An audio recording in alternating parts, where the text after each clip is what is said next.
যাকাত ওই ব্যক্তিদের উপরে দেওয়া ফরজ যাদের সম্পদ আছে এবং নির্দিষ্ট পরিমাণ সম্পদ আছে, বেশি সম্পদ আছে। স্বর্ণ অথবা রূপা, শুধু স্বর্ণ থাকলে 7.5 ভরি স্বর্ণ আর রূপা থাকলে 52.5 তোলা রূপা, এই পরিমাণ যদি গহনা থাকে তাহলে প্রতি বছর ওইটার যে বাজার মূল্য বিক্রয় করতে গেলে এখন যে মূল্য আসবে সেই মূল্য অনুযায়ী শতকরা 2.5 টাকা, 1,02,500 টাকা এই হারে যাকাত বের করে বছরে একবার সেটা গরিবকে দিতে হবে। কথা কি বুঝাতে পারছি?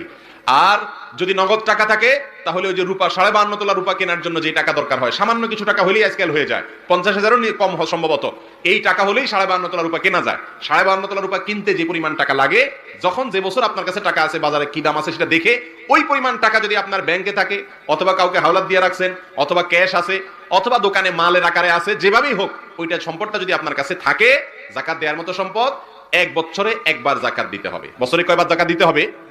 অনেক মানুষ আছেন যে আমরা মনে করি গরিব, অথচ তার উপরে যাকাত ফরজ, কারণ 52.5 তোলা রূপার দাম সামান্য, এই টাকা আজকাল অনেকের কাছেই আছে।